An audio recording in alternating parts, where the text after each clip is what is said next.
Hello everyone, and welcome back to your daily government and financial news update. As always, I'm interested in hearing your thoughts on everything, and I also wanted to thank everyone for liking my videos and sharing them, as that certainly helps push these videos out to other people. Okay, so it's been a crazy week with the FBI raiding former President Donald Trump's home, and now they say they've seized classified records from Trump's home, including some that were marked as top secret. In a report, it was said that the FBI in particular was looking for classified documents related to nuclear weapons, which, if true, why weren't they asking for them 1.5 years ago? Trump took to his Truth social media page to defend himself, writing, number 1, it was all declassified. Number 2, they didn't need to seize anything. They could have had it anytime they wanted without playing politics and breaking into Mar-a-Lago. It was in secured storage with an additional lock put on as per their request. They could have had it anytime they wanted, and that includes long ago. All they had to do was ask. The bigger problem is, what are they going to do with the 33 million pages of documents, many of which are classified, that President Obama took to Chicago? Other than the drama unfolding with Donald Trump and the FBI, the longest 2 weeks ever, 2 weeks to flatten the curve that is, are finally over. According to the CDC, we can now all focus on our own individual decisions. And so those exposed to the virus are no longer required to quarantine. Unvaccinated people now have the same guidance as vaccinated people. Students can stay in class after being exposed to the virus, and it's no longer recommended to screen those without symptoms. Makes you wonder, what exactly changed? So while we have all that drama unfolding, we also have the midterm elections coming up in less than 3 months. Usually during these times, we see members of Congress trying to pass as many bills as they possibly can, to really make it seem like they're doing something really special, and also Democrats realizing this may be their final chances to get anything passed. With many predictions coming out that there is going to be a red wave about to happen, meaning Republicans taking back control of Congress, if that were to happen, Democrats would once again need bipartisan support to get anything passed. No more of these trillion-dollar reconciliation bills with only Democratic support. And so, on Friday, Democrats in the House voted to pass the Inflation Reduction Act, which now sends the bill to President Biden's desk. According to CNBC, its provisions are estimated to raise $737 billion over 10 years, and Democrats say the bill will reduce the deficit by more than $300 billion. The plan includes a record amount, $369 billion in spending on climate and energy policies, and hopes to slash the country's carbon emissions by roughly 40% by 2030.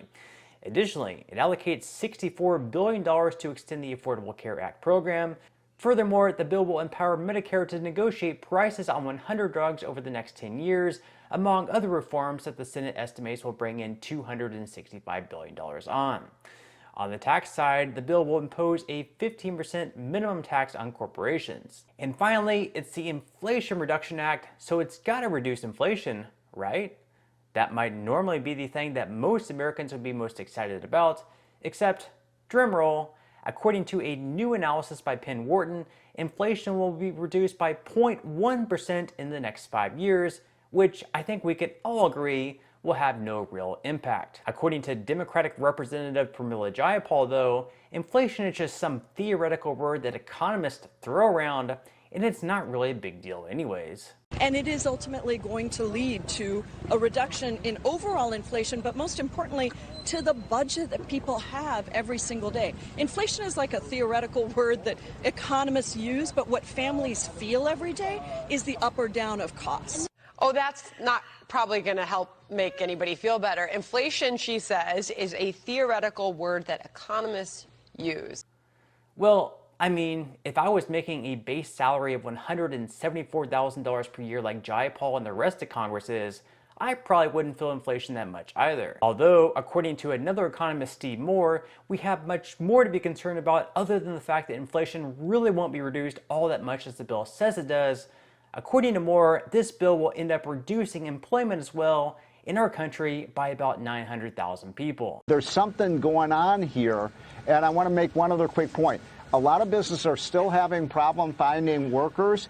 We estimate, because of this absurd, crazy, what they call the Inflation Reduction Act, that will reduce employment in the country by about 900,000 people. That's according to Casey Mulligan, one of the top labor economists, because the increase in the health benefits is no longer tied to work. And so you're going to have more disincentives for people to work. That's a terrible, terrible bill. Regardless, our fellow Democrats say this bill is largely important and will help the masses in America.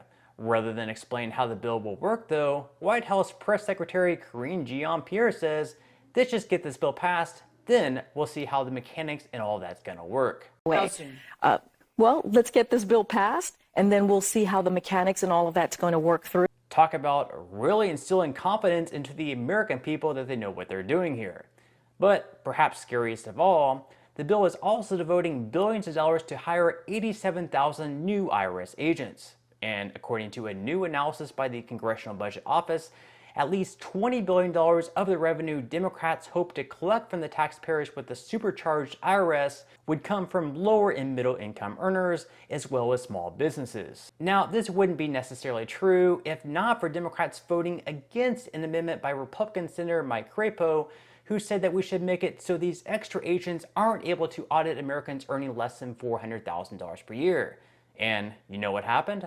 All 50 Democrats voted against it. So are they hiring these new agents to go after Jeff Bezos and the other billionaires in this country? Or are they going after lower income earners? Although I think voting against the amendment to protect low and middle income earners speaks for itself, I would love to hear what all of you think in the comment section below.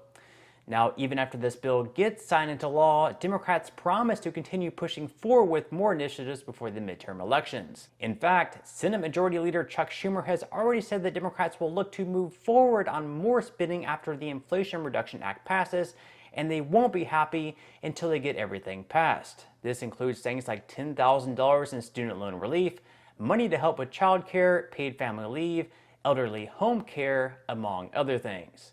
Could these other things perhaps include a fourth stimulus check? Well, let's say that we don't have a red wave in November and Democrats actually hold on to the majority in the House and the Senate. This is a big if, considering that most polls show that Republicans at least taking back the House, although Democrats may still hold on to the Senate. However, if Democrats do remain in control and they're able to pass more reconciliation bills without any Republican support, it is very possible that we do see a fourth stimulus check at some point in 2023, especially if the US remains in a bad recession. So that's definitely something that we'll have to keep our eyes out on.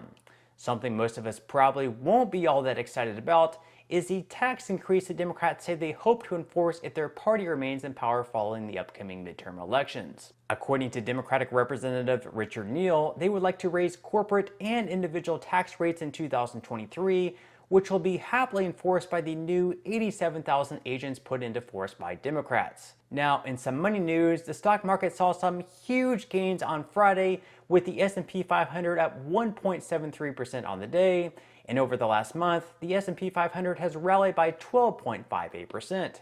The Dow Jones and Nasdaq also had fantastic days on Friday, with the Dow up 1.27% and the Nasdaq up in the green by 2.09%. And over the last month, the Nasdaq has been an absolute monster, up 16%, which makes it even crazier that since the beginning of this year, it's still down by over 17%. So with the market rallying to start the second half of this year, it definitely wouldn't be a bad time to start investing, or if you've already started investing, to continue dollar cost averaging in. So if you would like to receive 6 free stocks and $5 worth of Bitcoin, in the comment section below, I will leave a link where you can receive just that from my partner in Webull. And even if you don't feel like investing at this time for whatever reason, once you receive the free stocks, you can always sell them for what they're worth and transfer that money right back to your bank account. Now, in total, you should be receiving a value of right around $50 or more. Some people have received over $3,000 in the past, which will be taxable, but still, you can think of that as just some free extra money with just a few minutes of work. But on that note, I'm going to go ahead and wrap up this video. If you enjoyed the content in today's video and you would like to see more like it, I would encourage you to give this video a like, subscribe to my channel, and also make sure to ring the notification bell. That way you won't be missing any of my future videos. And until next time, I hope you have a wonderful day ahead, and I'll see you in the next video.